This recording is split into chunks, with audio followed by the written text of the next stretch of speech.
Kak, balik lagi nih. Kita akan membahas lanjutan series dari drama Study Group. Setelah di episode 8 kemarin diperlihatkan kelompok belajar Gamin berhasil membantu Sunchul terbebas dari tuduhan yang dilakukan keluarga Yeonbaek. Sementara Han-gyeong mendapat persetujuan mengadakan rapat komite disiplin untuk Pihanwul. Oke deh Kak, tanpa perlu berlama-lama lagi, langsung aja kita masuk di videonya. Tapi sebelum itu kita intro dulu ya.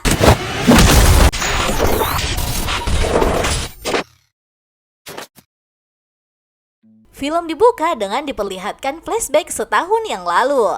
Ketika Jonghwa mengadakan rapat disiplin untuk Hanul, Minhwan, Sang-in, dan Jae-hwang. Bukannya takut, mereka malah kesal dengan tindakan guru tersebut. Beritanya yang sudah tersebar sampai ke telinga ayah Hanul.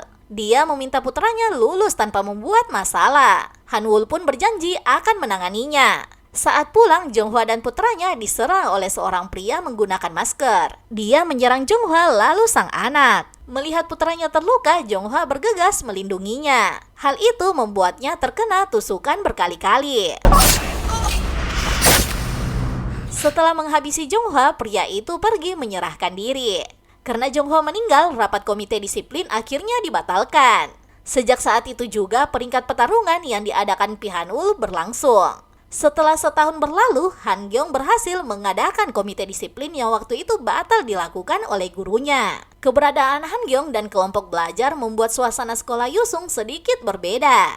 Beberapa siswa mulai terlihat serius belajar. 윤가민 덕분이고. Di jalan pulang, Gon-yeop menemui Han-gyeong. Dia memintanya untuk membatalkan rapat komite. Gon-yeop menjelaskan bahwa hukuman yang adil tidak pernah ada. Han-gyeong meminta maaf karena baru tahu bahwa Gon-yeop merupakan putra Jonghwa gurunya. Dia lalu bertanya apa kematian Jonghwa berhubungan dengan rapat disiplin Pihanwul. Gon-yeop mengatakan bahwa yang membunuh ibunya adalah Hanwul. Tersangka yang ditangkap merupakan bawahan geng Yeonbaek, remaja yang harus menjalani hukuman. Sama seperti kasus Sunchul sebelumnya. 여기서 멈추세요, 제발.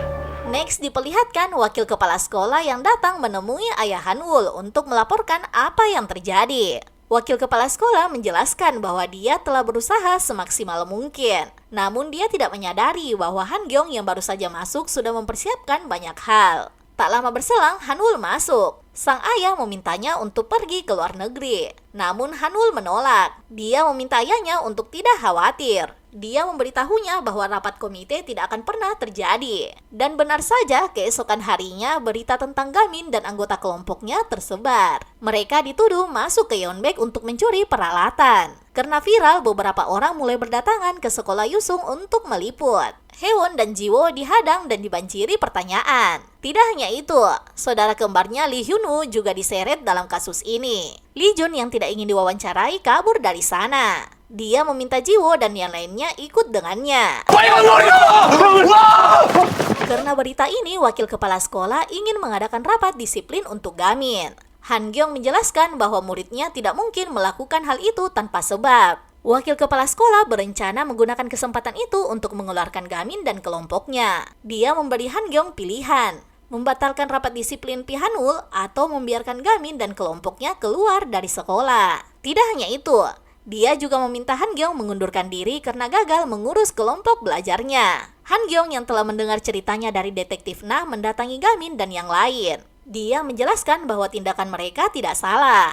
Namun dia meminta mereka untuk tidak lagi melakukan hal yang berbahaya.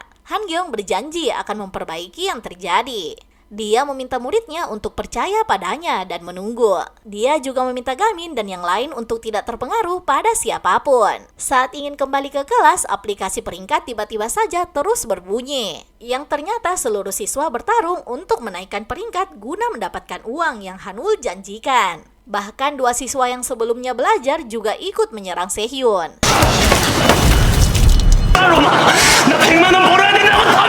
Mereka merasa bisa mengalahkan Sehyun yang terkenal sebagai pecundang. Meski kesal, Sehyun bukannya membalas, dia lebih memilih pergi dari sana. Dia mengatakan meski telah belajar keras, namun jika masyarakat di luar sana sama seperti sekolah Yusung, dia tidak yakin apa usaha mereka tidak akan sia-sia. Gamin menenangkannya bahwa hal itu tidak akan terjadi. Tak lama berselang, Sehyun pergi setelah mendapat telepon dari ayahnya. Sementara Gamin berlari ke ruang belajar. Di sana Hanwul dan Minhwan sudah menunggunya. Dia memberitahu Gamin bahwa sekolah itu tidak akan berubah karena Hanwul bisa memberikan yang murid di sana butuhkan, entah itu koneksi ataupun uang. Berbeda dengan Gamin yang hanya memberinya mimpi dan harapan. 동아리 자격 박탈당했다며?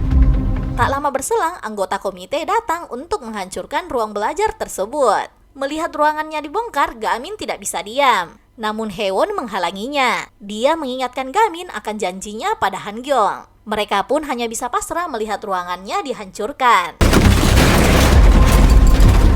Beralih pada Sehyun yang bergegas menemui ayahnya. Di sini diperlihatkan sang ayah bertengkar karena rekan kerjanya menyebut putranya preman. Melihat hal itu membuat Sehyun sadar bahwa sang ayah masih memihaknya. Dia pun berencana keluar dari sekolah dan menghasilkan uang. Gamin yang juga ada di sana mendengar hal tersebut. Sementara di jalan pulang, Jiwo mendapat beberapa komentar jahat tentang saudara dan orang tuanya. Haewon yang kesal berteriak pada mereka. 저 10년째 뭐 알지도 못하면서. Namun tak lama berselang, orang tuanya datang menjemputnya. Lee Jun yang mulai menikmati belajar terus mengirim pesan di grup kelompok belajar. Namun tak satu pun yang meresponnya. Sehyun bahkan keluar dari grup obrolan. Gamin yang biasanya percaya diri kali ini terlihat ragu dan khawatir. Dia memberitahu ibunya bahwa kelompok belajarnya mungkin akan dibubarkan. Padahal mereka hanya ingin belajar. Ibunya menjelaskan bahwa alasan dia membiarkan Gamin tetap diusung karena putranya terlihat jauh lebih bahagia dari sebelumnya. Gamin lalu mengingat kebersamaannya dengan Sehyun dan yang lain. Kelompoknya tidak hanya membantunya belajar, mereka juga merawat dan membuatnya bahagia. Gamin lalu ke ruang belajarnya di sekolah untuk merapikannya. Di sisi lain, Hangyong yang meski sudah kemana-mana, semua orang tetap menyuruhnya untuk menyerah, yang membuat semua usahanya terlihat sia-sia. Paginya, Gamin mendatangi Sehyun. Dia ikut bersamanya bekerja. Gamin memberitahu pekerja di sana bahwa dia dan Sehyun sepaket. Meski yang bekerja utama adalah Sehyun, namun yang terlihat bekerja lebih keras malah Gamin. Bahkan saat Sehyun membuat masalah dengan menjatuhkan beberapa sak semen, Gamin dengan cepat menangkapnya. Sehyun meminta Gamin untuk pergi. Dia memberitahunya bahwa dia tidak akan belajar ataupun kuliah. Mendengar hal itu, Gamin lalu melepas kacamatanya. Sehyun bersiap mengira Gamin akan menyerangnya. Namun Gamin malah menjelaskan bahwa dia akan belajar dan masuk ke kampus yang sama dengan Sehyun. Kalimat Gamin membuatnya tidak bisa menolak. Dia lalu menemui ayahnya dan meminta waktu 3 tahun. Dia berjanji akan mencoba yang terbaik dan menjadi sukses, agar ayahnya tidak menyesal. Dari sana mereka mendatangi rumah Haewon. Sehyun menunjukkan lapornya pada orang tua Haewon. Dia meluruskan apa yang terjadi dan juga menjelaskan bahwa nilai mereka naik berkat ikut kelompok belajar. Sehyun melarang mereka memindahkan Haewon. Dia memberitahunya bahwa penerimaan khusus lebih memungkinkan di sekolahnya untuk lanjut ke perguruan tinggi di Seoul. Ibu Haewon yang penasaran bertanya apa yang ada di sebelah Gamin. Mereka membawa satu keranjang buah blueberry yang bagus untuk otak. Next mereka lalu menemui Jiwo yang sedang bekerja paruh waktu. Haewon merayu Jiwo kembali belajar dan berjuang untuk masuk kuliah bersama. Sementara Lee Jun mencoba belajar nunchaku seperti Gamin. Namun dia malah menyakiti dirinya sendiri. Tak lama berselang dia melihat Sehyun kembali masuk ke obrolan kelompok belajar. Scene beralih pada Hangyong yang bersikeras mengadakan rapat komite untuk Hanwul. Dia berjanji akan keluar dari sekolah setelah penyerahan tugas dan rapat berakhir. Wakil Kepsek kembali menyebut kelompok belajar untuk menakutinya. Namun Hangyong menjelaskan bahwa muridnya bukan hanya mereka yang ada di dalam kelompok tersebut. Dia ingin melindungi semua korban Pihanwul dan mengubah sekolah Yusung. Hangyong juga mengatakan bahwa jika siswa kelompok belajarnya salah, dia akan memastikan mereka mendapat hukuman dan meminta maaf. Namun dia tidak akan tinggal diam dan membiarkan mereka disalahkan. 이한경 선생! Keesokan harinya, Gamin dan yang lain terlihat percaya diri kembali ke sekolah. Meski beresiko ikut dikeluarkan, Gamin tetap ingin Pihanwul dikirim ke komite disiplin. Sunchol lalu memberitahu mereka bahwa guru yang sebelumnya ingin menghukum Pihanwul tewas di malam sebelum rapat diadakan. Semua siswa Yusung percaya kalau itu berkaitan dengan Pihanwul. Khawatir gurunya dalam bahaya, mereka pun berniat untuk melindungi Hangyong diam-diam. 선도회가 열릴 때까지 Next diperlihatkan detektif Na yang menyarankan Hangyong untuk sementara menjauh dari sekolah. Meski berniat melindunginya, detektif tetap khawatir sesuatu akan terjadi. Namun Hangyong menolak saran tersebut. Menurutnya, kabur adalah contoh yang buruk bagi muridnya. Sehari sebelum rapat disiplin Pihanwul, wakil kepala sekolah menghubungi dan memintanya bertemu. Dia ingin memberitahunya mengenai korupsi di sekolah Yusung dan Yayasan Yeonbaek. Karena tidak punya pilihan, Hangyong pun mendatanginya di sekolah. Detektif Na yang sudah ada di sana lebih dulu berusaha menghalanginya. Namun tetap saja Hangyong bersikeras ingin mendengar langsung pengakuan dari wakil kepala sekolah. Di ruangan, wakil Kepsek menjelaskan bahwa ketua PI mencuci uang menggunakan Yayasan Yeonbaek untuk mendanai karir politiknya. Karena ayahnya yang berkuasa, tidak ada yang bisa menyentuh Pihanwul. Hangyong berterima kasih karena mengira wakil kepala sekolah benar-benar ingin berubah. Padahal nyatanya itu merupakan jebakan untuknya. Saat lampu padam, wakil Kepsek bergegas pergi dari sana. Hangyong yang masih belum mengerti apa yang terjadi keluar mencarinya. Namun di depan sana, Bang San-in dan Jae-hwang sudah menunggunya. Saat ingin mencari jalan lain, dia dihadang di segala arah. Min-hwan memintanya untuk menyerahkan rekaman yang ada di ponselnya. Hangyong menyuruh Hanwul untuk berhenti. Dia menjelaskan bahwa polisi akan datang sebentar lagi. Di sini diperlihatkan sebelum masuk ke sekolah, detektif Na memberinya perekam berupa pin. Dari awal, Hangyong berniat menjadikan dirinya sendiri sebagai bukti. Detektif Na juga berniat masuk setelah 30 menit jika tidak ada kabar dari Hangyong. Tapi sialnya saat ingin masuk, detektif senior malah dengan sengaja membuatnya pingsan. Tak lama berselang, Haewon mengumumkan bahwa riwayat mereka telah tamat bersamaan dengan kedatangan Gamin dan yang lain. Di sini diketahui kalau sejak beberapa hari yang lalu mereka telah mengawasi Hangyong. Itulah sebabnya mereka juga ada di sana. Gamin lalu meminta Lee Jun membawa gurunya pergi dari sana. Awalnya Lee Jun yang ingin bertarung menolak. Dia setuju setelah Gamin mengatakan bahwa dia paling percaya padanya. Min-hwan dan Sang-in mengambil kesempatan itu untuk menyerang. Namun Gamin dengan mudah menghindar dan menyerang balik. Dia lalu meminta Hangyong dan yang lainnya pergi dari sana. Jiwo dan Sunchul menghadang Sang-in dan Jae-hwang. Sementara Sehyun harus berhadapan dengan Min-hwan. Sehyun menyuruh Lee Jun bergegas membawa gurunya keluar. Namun belum jauh dari sana, Anti yang merupakan teman masa kecilnya menghalanginya. Lee Jun lalu meminta gurunya pergi dari sana. Kembali pada Gamin. Di sini Hanwul menjelaskan bahwa dia bisa saja mengejar Hangyong dan menyakitinya. Tapi dia memilih tinggal karena ingin bertarung dengan Gamin. Pertarungan pun tak terhindarkan. Di sisi lain, Anti datang demi posisi pengintai di Yeonbaek. Dia lalu menyerang Lee Jun karena berani menyebut nama Pihanwul. Menurutnya, pecundang seperti Lee Jun tidak berhak menyebut nama tersebut. Sementara Jae-hwang terus menyerang Sunchul. Dia marah karena Sunchul tidak jadi menggantikan ayahnya ditangkap. Di sini terlihat kekuatan Jae-hwang jauh lebih unggul.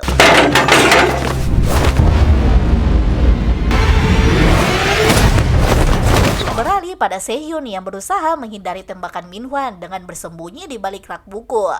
Tapi Min-hwan yang melihatnya berhasil sedikit melukai lengan Sehyun. Jiwo yang memiliki lawan yang paling besar juga kesulitan. Next terlihat Gamin yang terus menyerang Hanwul. Namun setiap serangan berhasil dihindari dengan mudah. Di sini Hanwul mengakui kekuatan bertarung Gamin. Dia senang karena untuk pertama kalinya dia bisa bertarung seimbang seperti ini. Gamin yang penasaran bertanya alasan Hanwul melakukannya terlalu jauh. Mulai dari menyiksa, merudung, dan memaksa orang mengambil jalan yang salah. Meski ingin belajar, mereka tidak bisa melakukannya di sekolah. Gamin kembali menyerang setelah mengatakan bahwa sekolah seharusnya bukan tempat seperti itu. Namun serangannya kembali dihindari oleh Hanwul. Beralih pada Hangyong yang berlari sekuat tenaga. Namun dia menemukan pintu telah terkunci. Dia lalu memecahkan pintu menggunakan alat pemadam lalu keluar dari sana. Sementara Lee Jun terus mendapat serangan dari teman masa kecilnya. Anti bahkan mengeluarkan senjata untuk menyakitinya. Lee Jun yang sadar bahwa temannya telah berubah balas menyerang. Tapi Anti tetap berhasil melukainya. Lee Jun yang terluka balas menyerang Anti. Dia terus memukulnya hingga pingsan. Di tempat lain, Jiwo dan Sunchul bergabung untuk menyerang Sang In dan Jae Hwang. Dia ingin melihat tim mana yang lebih kompak, kelompok belajar atau perudung. Dan benar saja, meski tidak lebih kuat, nyatanya kekompakan mereka jauh lebih unggul. Sunchul dan Jiwo saling membantu dan mengalahkan perudung yang dilawannya.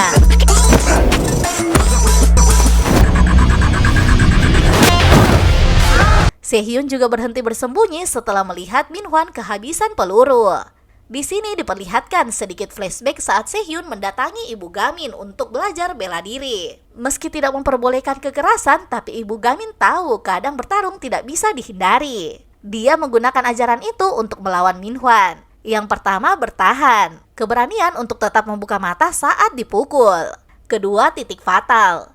Dia menghafalnya dan menyerang bagian-bagian tersebut. Yang terakhir adalah keterampilan tangan. 3 hal yang dia pelajari itu berhasil menumbangkan Minhwan. Kembali pada Gamin dan Pi Hanwul. Keduanya memiliki kemampuan dan gaya bertarung yang hampir sama. Hanwul merasa Gamin tidak mengeluarkan seluruh kemampuannya untuk mengulur waktu, agar gurunya bisa keluar dari sana lebih dulu. Dia menjelaskan bahwa hal itu tidak akan membuat Hangyong bisa pergi dari sana. Dan benar saja di depan para petarung Yeonbaek menghadangnya. Gamin lalu bangkit dan menyerang Hanwul. Dia bahkan menggunakan jurus terlarang pamannya. Tapi berbeda dengan lawannya yang lain. Meski terluka, Hanwul tetap bisa berdiri dan menyerang. Hanwul mengatakan bahwa kerja keras tidak ada gunanya. Meski dia tidak ada, sekolah tersebut tidak akan berubah. Mendengar hal itu, Gamin lalu berdiri dan menggunakan jurus terlarang pamannya yang lain. Dia menyerang Hanwul dari segala sisi dan menjatuhkannya hingga pingsan. Gamin mengatakan mereka akan membuat perubahan di Yusung. Saat ingin menemui gurunya, Gamin yang terluka dan kelelahan jatuh pingsan. Di depan, Haewon membawa beberapa siswa lainnya untuk membantu. Sebelumnya di sekolah, dia mendatangi Gyujin. Dia memintanya membalas budi Hangyong yang pernah menyelamatkannya dari tusukan. Gyujin, Homin, dan beberapa orang lainnya datang untuk membantu mereka. Dengan aba-aba dari Haewon, mereka lalu menyerang.